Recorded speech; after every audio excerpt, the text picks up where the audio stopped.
Allez, nous, on va tenter de vous influencer tout au long de cette conversation parce que nous avons le plaisir d'avoir un passionné du digital, de tout ce qui est réseaux sociaux. C'est notre influenceur à nous dans Matin Bonheur. Barthélémy Guyekonan, bonjour. C'est quoi, c'est qui, c'est comment, c'est où un influenceur? Dites-nous tout. D'accord. Bonjour Marco, bonjour Alice, bonjour les spectateurs. Alors, un influenceur, c'est, comme vous pouvez le voir, c'est toute personne qui, de par son expertise, de par sa réussite professionnelle, de par son succès, est en mesure en fait d'influencer une communauté, c'est-à-dire d'amener une communauté à adopter certains comportements de consommation. Voilà. Voici théoriquement ce qu'on dit de l'influenceur. Alors, il faut préciser quelque chose, c'est que la popularité à elle seule n'égale pas l'influence. Donc, il y a on va dire quelques conditions et quelques ingrédients à avoir en plus de la popularité pour se taguer être un influenceur. Alors, globalement, on a identifié deux grandes natures d'influenceurs. Il y a des influenceurs de fait. Quand vous prenez les personnalités, les célébrités, Didier Drogba, qui ne sont pas influenceurs de par, on va dire, leur activité sur les réseaux sociaux, mais de par leur réussite professionnelle, ce sont des influenceurs de facto.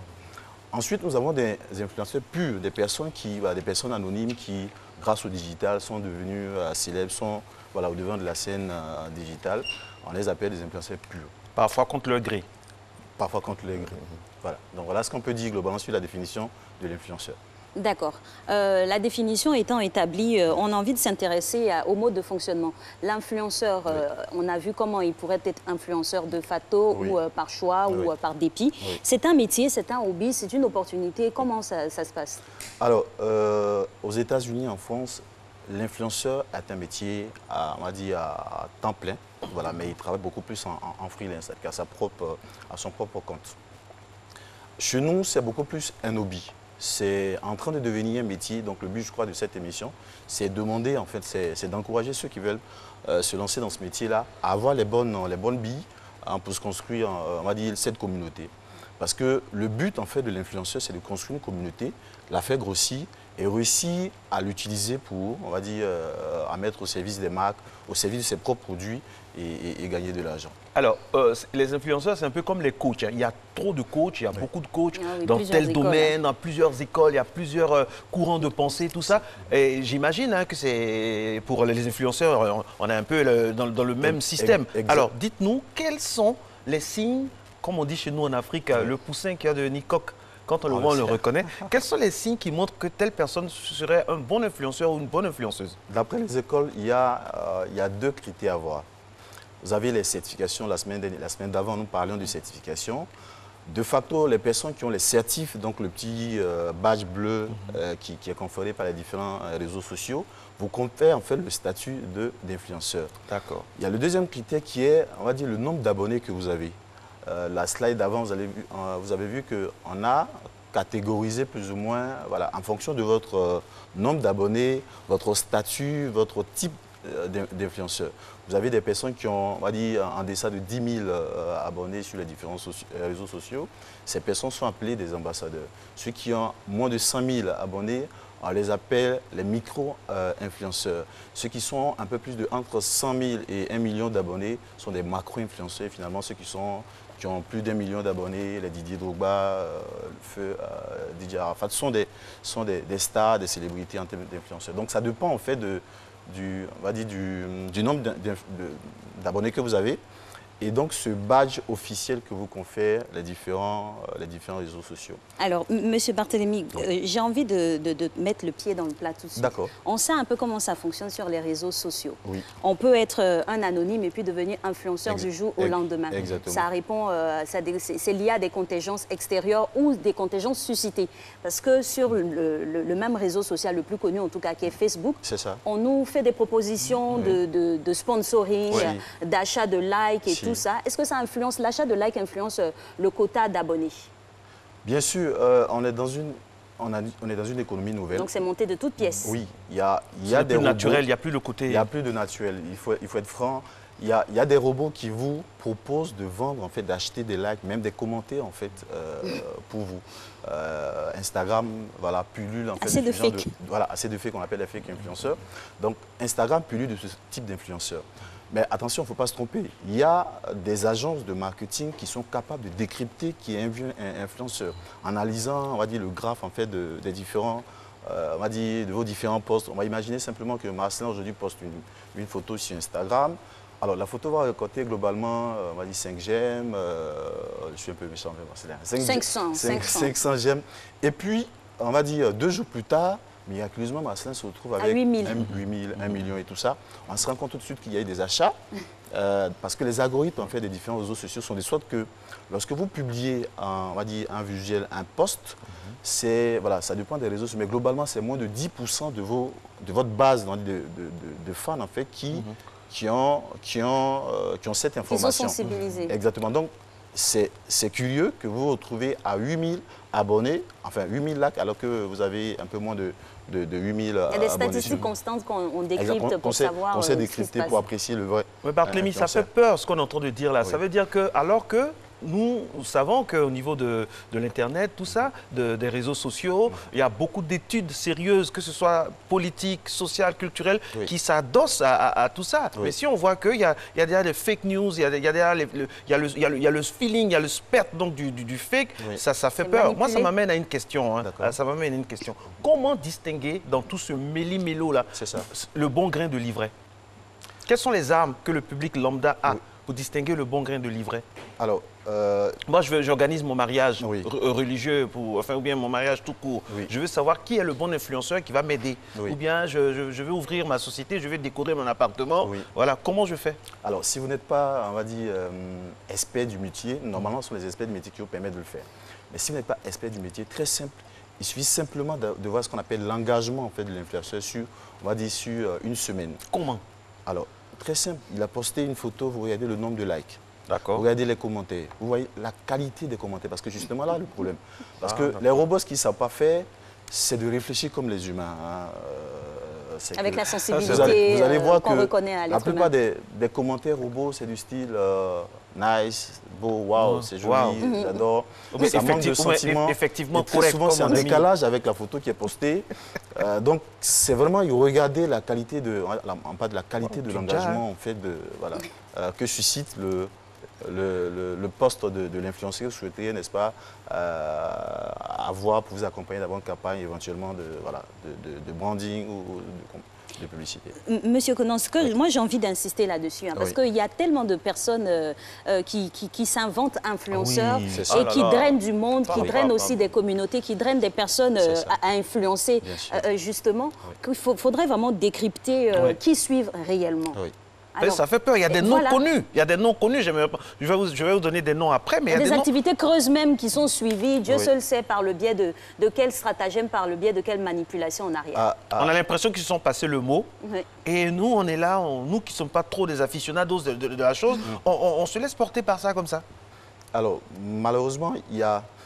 Ce qu'il faut savoir, c'est que si une personne réussit à susciter un tel engagement, on a une telle émotion au niveau de la blogosphère, au niveau de la communauté Facebook, c'est qu'en réalité, cette personne est influenceur. Ça, il faut le dire. On ne peut peut-être pas aimer le thème, sinon la thématique développée par la personne, ou alors les posts postés par la personne, mais globalement, lorsqu'il y a un tel engagement, il y a une telle communauté qui suit la personne, c'est forcément... Avec justement la fonctionnalité partagée. Oui, bien sûr. Donc, quand on partage, c'est sûr qu'on répand l'information. C'est tout ça, en fait. Et la notoriété. Alors, on va dire l'influenceur, en fait, c'est une forme nouvelle du bouche à oreille, en fait. Ce qui existait, la vieille technique de marketing. Publicité, exactement, de marketing. C'est une forme nouvelle, mais qui a pris du sens par l'avènement, comme Alice l'a dit, par l'avènement des réseaux sociaux. Alors, Monsieur Konan, très concrètement, nous sommes en Côte d'Ivoire, parce que tout ce qu'on a dit là, c'est pour notre pays. En Côte d'Ivoire, qui sont les influenceurs? Mais les vrais influenceurs, les vrais, avec I majuscule, les vrais influenceurs. D'accord. Dites-nous tout. Que ce soit bien ou mauvais. Voilà, on note. Bien sûr. Donc, comme on l'a dit, on a des influenceurs de fait, de facto. Donc, j'ai ajouté, puis il y a des influenceurs qui, grâce au digital, sont devenus célèbres. Donc, on les appelle les influenceurs accidentels. Ceux qui... il y a un buzz, par exemple, de 6 mois. Il y a eu le Dougoutigui. Ah non. Le buzz pas la même chose. de l'actualité. Je l'ai dit au départ, la popularité à elle seule n'égale pas l'influence. Très bien. Populaire, comme on a vu avec Dougoutigui, à un moment donné, à une période donnée, vous n'êtes pas influenceur. D'accord. Parce que l'influenceur, il y a ce fait... Il y a une constance. Il y a une constante, il y a l'interaction avec Parce qu'il y a des gens qui confondent buzz et influence. Ah non, absolument pas. C'est pas la même chose. Non, c'est pas la même chose. L'influenceur, c'est périn. C'est périn, mais exactement. Le buzz, c'est ponctuel. C'est ponctuel. Donc vous pouvez avoir été l'objet d'un buzz retentissant. Mais ça ne fait pas de vous un influenceur. Par exemple, Héritier Watanabe et n'est pas un influenceur. Alors, Héritier... Ça, c'est un buzz. Il est au cœur d'un buzz. Héritier peut être classé dans la catégorie des... Influenceurs musique. Des buzz influenceurs. Non, de fake en fait. Parce que ce sont des... À l'origine, c'est un artiste qui est connu. Qui n'influence personne dans ce buzz-là. Et qui a, une grosse... communauté. Qui a une grosse communauté. Donc c'est un influenceur de facto. Il a une communauté, effectivement. Il a une communauté. Ça fait partie des artistes qu'on a, qui sont en fait des influenceurs de facto. Ce sont des personnes qui sont... en dehors du digital, aimé, apprécié par une communauté qui les suit. Donc, pour répondre à votre question, alors en Côte d'Ivoire, j'ai ajouté le feu DJ Arafat, qui est en fait l'image même de l'influenceur type, parce qu'il a réussi à combiner le fait d'être influenceur de facto, et puis quelqu'un qui a utilisé le digital, a créé une communauté qu'il appelait la Chine, qu'il a savamment bien menée, qu'il a suivi dans toutes ses épopées. Après, vous avez Didier Drogba, qui est un influenceur de facto, de par sa réussite professionnelle, de par sa notoriété. Didier Drogba poste une publication, en moins d'une heure, vous avez 8000 personnes qui abonnent. À ce niveau-là, j'aimerais me permettre de vous arrêter parce qu'effectivement, où j'ai vu personnellement l'influence de Didier Drogba, c'est lorsque la Miss Côte d'Ivoire a été élue Miss Tara Gueye. Oui. Il y avait beaucoup de commentaires, comme d'habitude, très xénophobes sur ses origines. Oui. Et Didier Drogba est intervenu avec un poste et franchement, ça a équilibré les choses. Exactement. Donc, ça, c'est ça un influenceur. Un influenceur parce que grâce donc, à sa notoriété, il a réussi à faire adopter son point de vue à la base de personnes qui vous dites quelque chose de très important, adopter le point de vue de l'influenceur. C'est ça. Ça veut dire qu'il faut le suivre dans tous ses délires ou dans toutes ses réalités, dans toutes ses lucidités. Ou bien trier. Ce type d'influenceur, il a ce qu'on appelle la fascination. Vous ne pouvez pas, parce qu'il joue sur votre émotion, il ne joue pas sur votre... donc votre libre arbitre devient néant. C'est clair, parce qu'il ne joue pas sur votre raisonnement, il joue ça sur devient vos du émotions, suivisme. il joue sur le fait que vous associez à ce qu'il dit, vous associez. C'est qu'Alix est déterminant. Donc ça veut dire que l'influence, c'est du suivisme. Les influenceurs de facto, il y a beaucoup de suivisme dedans. Vous voyez les grosses marques de lingerie, de mots, de luxe. On a vu ça avec la Chine. Qui utilisent les égéries internationales, les grosses figures donc, de la musique, parce que justement, ça évite que le consommateur questionne très souvent le produit présenté par la star en question, parce que simplement, le consommateur se dit, ben, tiens, si elle l'a porté, si lui l'a porté, c'est que forcément c'est du bon. Et comme c'est ce que les marques cherchent, alors très souvent on va vers... Vous avez dit quelque chose d'important, les consommateurs, la consommation, ça veut dire que cela génère de l'argent. Il y a du blé là-dedans. Exactement. Alors, il y a une agence marketing américaine qui a estimé à 20 milliards de dollars le marché en fait, de l'influenceur d'ici 2020. C'est toujours les agences américaines. Et en Côte d'Ivoire, on estime ça à combien chez nous ici? Je ne peux pas le dire parce qu'on n'a pas de chiffres. Mais nos influenceurs sont rémunérés par quel mécanisme? Alors, très bien. On a 3 mécanismes particuliers. Le premier mécanisme, c'est que vous avez ce qu'on appelle le placement de produits. Alice est friand de lifestyle, comme je vois très souvent, elle partage est friand de lifestyle et partage Alors, il y a une maison de mode qui peut venir dire, Alice, ben, tiens, je te fais cette bonne robe, tu publies, tu me cites, comme elle le fait très souvent. Ça, c'est une rémunération, peut-être en nature, mais c'est une rémunération. Ça, c'est le premier type, c'est le placement. Il y a ce qu'on appelle l'affiliation. Marcelin est très connu. Marcelin a développé sa communauté, justement. Et lui, peut-être, intervient sur la prise de parole en public. Alors, Marcelin dira, il y a des produits qui viennent dire, ben, écoute, Marcelin, comme tu as une grosse communauté, je te mets... conférencier. Moi, je vends des produits, l'eau minérale. Alors, ce que tu fais, tu partages l'eau minérale sur ton blog, sur ton site web. Et chaque fois qu'il y a une eau minérale qui est achetée, tu as un penny dessus.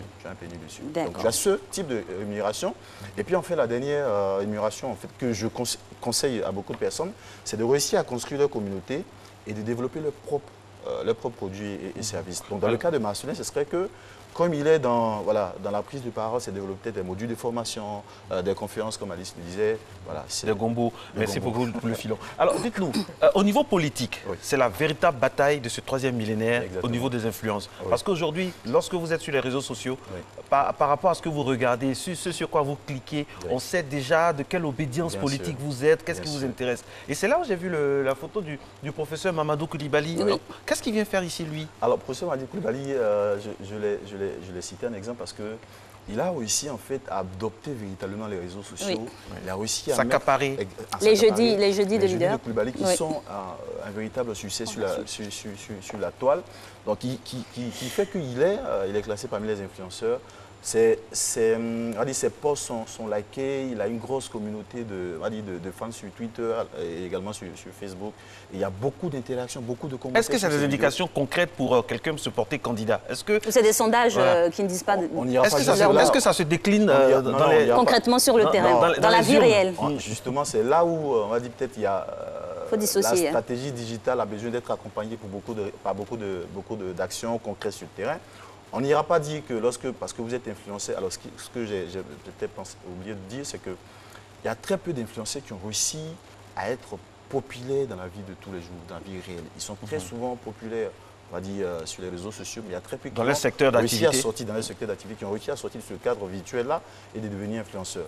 Ce qu'on demande, c'est qu'en plus du digital, que vous développez des actions concrètes sur le terrain qui font que vous arriviez qu'il y ait un brassage concret avec des personnes qui vous suivent, que ce ne soit pas au travers seulement du digital, qu'on se retrouve dans des salles, dans des lieux où on échange véritablement. Que ce ne soit pas seulement du star system, quoi, que ce soit le réel. Parfaitement. Ou du fake, hein. Et l'exemple typique de ce type de procédé, c'est Hassen Hayek, en fait, qui a réussi à construire son